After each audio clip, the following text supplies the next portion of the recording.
HarperCollins presents The Book of Queer Prophets, 24 Writers on Sexuality and Religion. Curated by Ruth Hunt. Read by Ghatak, Kristin Atherton, Ruth Hunt, Phyll Opoku-Gyimah, Jarel Robinson Brown, Pádraig Tuama, Amrou Al-Kadhi, Garry Rutter, Michael Segalov, and J. Hulme. Dedication. This book is dedicated to the countless queer people who continue to find the courage to speak truth to power, even to those we love. We are the channels of peace, and we bring so much love to the world.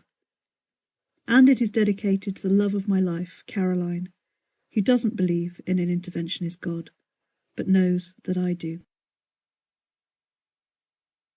Introduction. For lots of people, reconciling the fact that I'm a lesbian and a Christian is extraordinarily difficult. It is, for some, an irreconcilable contradiction. If the fact that I happen to go to church crops up in conversation, they often wonder if I'm joking. Yes, but really, they ask. You're a lesbian, an activist, a campaigner. You've been made a peer in the House of Lords because you're a lesbian, an activist, a campaigner. How does God fit into that? It's a good question. It is a sad reality that many news reports about religious communities today concern the ways that LGBT people are being excluded, prevented from participating fully in the rites and rituals that form such a crucial part of spiritual experience. Whether we can be ordained and serve as faith leaders, whether we can marry at all, let alone marry in a religious service, whether trans people's identities will be recognised and celebrated. For far too many LGBT people, places of worship and belonging have become places to fear or avoid. Their religious community might have been historically silent on the issues of sexuality, but seemingly from nowhere their faith leader has started protesting about same-sex marriage, or trans inclusion, or sex education in schools. A young person who begins to understand more about their sexuality or their gender identity suddenly feels they are no longer welcome within their congregation. That's why this book, The Book of Queer Prophets, is so urgently needed.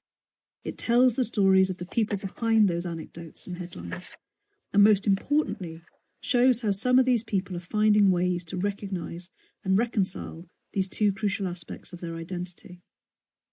In these pages, you'll read about the experiences of people who believe in God like they believe in love. There is nothing contradictory for them about their love of God and their sexuality or gender identity. I am one of those people, and I am one of those people who wants to be able to experience that faith, that belief, in fellowship and communion with others. This is not an unreasonable desire. Belief can, of course, be riddled with doubt and uncertainty, but at its most simple, belief is similar to the absolute conviction of love. It's easier to describe the absence of love. We know when it doesn't exist. But when it does exist, it defies explanation or definition. Love is. Belief is. God is. For those with such belief, being part of a fellowship of others who believe is vital. A community can strengthen and fortify faith. It is that sense of belonging which compels some of us to speak out. Some of us know that we have a responsibility to speak truth to power, to those who detest us or tolerate us. We are tired of being told that it's not quite the right time to accept us, that our existence and welcome into the church threatens its very fabric.